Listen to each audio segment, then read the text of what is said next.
Opo, Manong Jay, basahin ko lang kasi kakapost lang po ito sa social media account ni Vice President Sara Duterte po, Manong Jay. Itong kanyang pahayag, no? The people gathered in EDSA today reflect a growing sentiment that I have consistently expressed since 2024. This administration has been defined by poor governance and its failure to acknowledge and address the country's real problems, while countless of our kababayan struggle with rising prices, job insecurity, and the increasing cost of daily life. The President has remained detached from the hardships confronting Filipinos. Instead of confronting these challenges with solutions, the administration has chosen to silence dissent under the guise of accountability. It has weaponized the justice system by filing cases against and imprisoning individuals who dare speak out against alleged corruption and abuses in Malacanang, question the administration's competence, or criticize the president, including allegations concerning his drug use.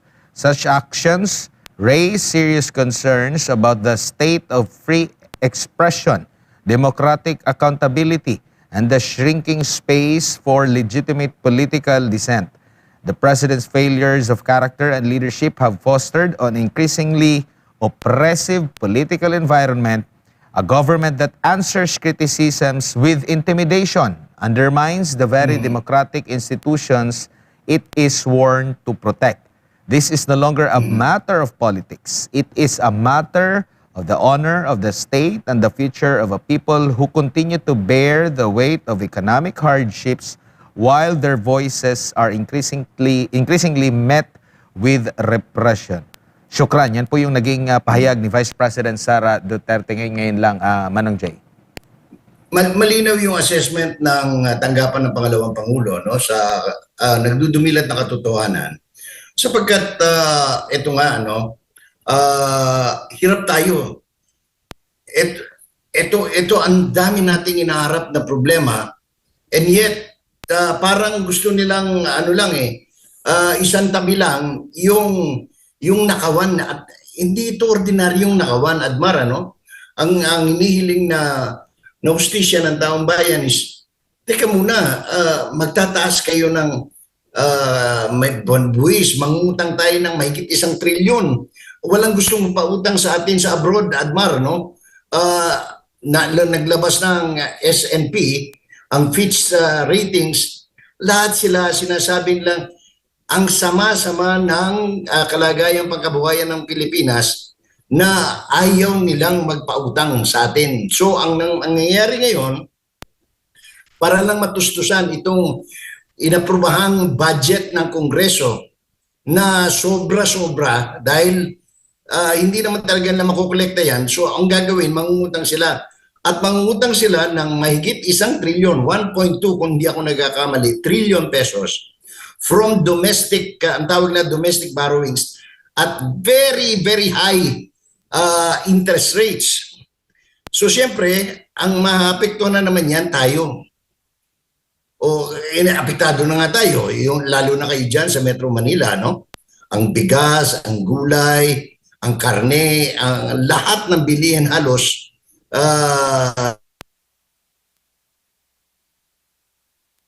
may Pilipino dyan sa mga urban centers like Metro Manila.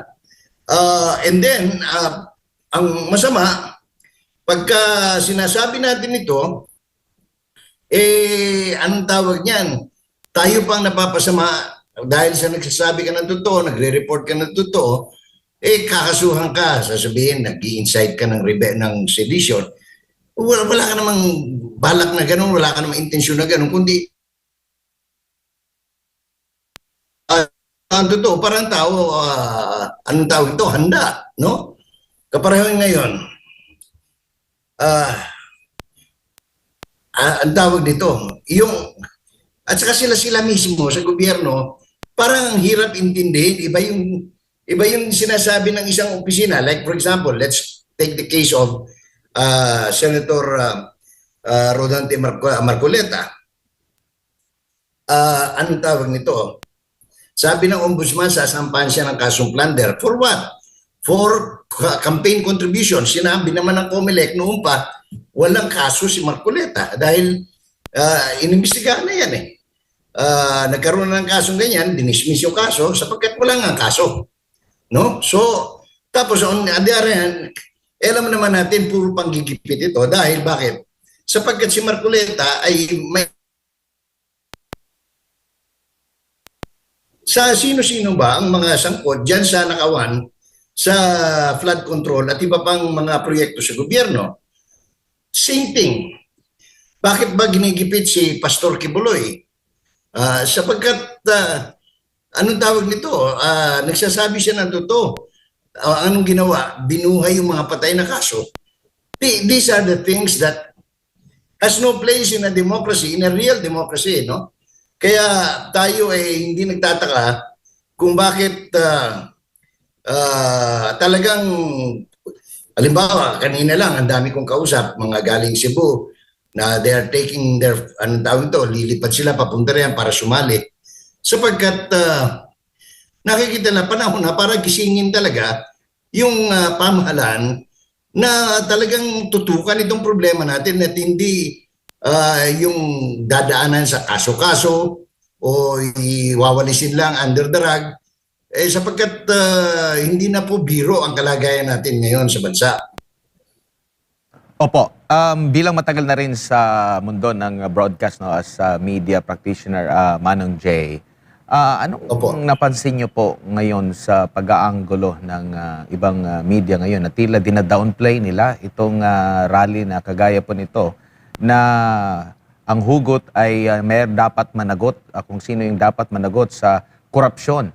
Unlike sa dati, ngayon ang ano nila is doon sa mga naperwisyo, marami silang mga iba-ibang mga anggulo po. Ano pang masasabi niyo po dito? Ito ba'y parte na rin ng mga plano, Manong J? Marami tayong narinig na talagang ito'y talagang inihanda nila noon pa na talagang kontrolin yung mainstream media. No?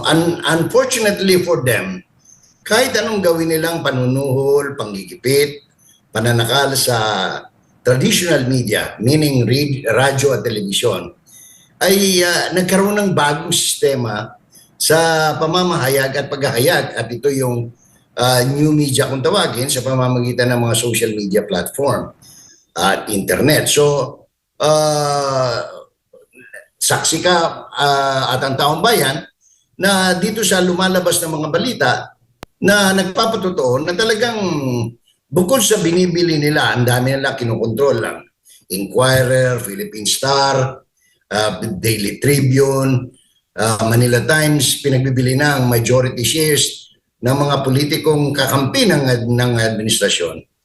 At lumalabas na rin yung mga balita na talagang binalahura na talaga sa pamamagitan ng panunuhol ng milyon-milyon, no, sa mga radio anchors, television hosts, producers, reporters. At yan ay hindi naman may kakaila eh. Madaling ano yan, maliit ang industriya para hindi magkaalaman, no? So, nito nga huli, pinangalanan na kung sino-sino yung mga, anong pangalan nito, yung mga nasasangkot dyan sa corruption sa within the media, no? Because that's the only way they think that they can control the situation, no? They can control the environment, so to speak. Unfortunately, marami pa rin mosquito media sa mga maliliit na estasyon. And ang malas lang nila sapagkat ang Pilipinas ay hindi na umaasa sa traditional media ng television o sa radyo o sa dyaryo. Lahat ngayon, because we have almost 100 million androids and iba pang mga mas mamahalin pang telepono na nagagamit na sa pagmumonitor ng mga balita, ng mga analysis, ng mga researchers na hindi na nila nakikita sa mga traditional media sapagkat kontrolado nga doon eh. Tingnan mo na lang ha. Except pag talagang kaparehon ngayon, mainit na wala silang choice but to go to new media. Pag tinignan mo, even TV5, GMA, lahat sila nasa new media na sapagkat hindi na, wala nang nanonood dun eh. Wala nang, pag ngayon hawak mo yung telepono mo, hindi ka na magbubukas ng telebisyon. Titingnan mo na lang, o tapos titingnan mo sa social media platform, nakikita mo na kung ilan ang tao, gaano karaming tao sa EDSA, ano mga sinasabi. I mean, these are the things that they cannot compete, no? Kasi ilan lang ang reporter ng mainstream media. No, ilan lang. Ilan ang may hawak na Android. Opo. Ang latest nilang assessment, mahigit sa 80 milyones na Pilipino may hawak-hawak na Android at dito sila nagkumukuha ng kanilang mga impormasyon at balita. Every day, 24/7. So, hindi nila pwedeng kontrolin yan unless of course, they shut down the entire world of the web, no? Pero hindi naman lang magagawa yan. So, Opo. ngayon, nagkaka-problema sila. Ang isang iniinano ko, kanina pa itong 3:00 ng madaling araw, nangyayari, wala kang marinig na matinong leader ng bansa, except of course the statement from the Vice President, na nagsasalita patungkol dito. Anong narinig natin from Malacanang? Sinara na ang mga daanan, ilalagyan na ng mga barbed wire sa Benjola, pati na sa may Nagtahan, pati dito sa may Ayala Bridge. Practically on lockdown ang ating center of government, of governance, no? Wala tayong narinig pa from the President addressing the issue na pinapanawagan. Opo. Manong Jay, maputo lang kita. Meron na ba? Opo, Manong Jay, maputo lang kita, Manong Jay, kasi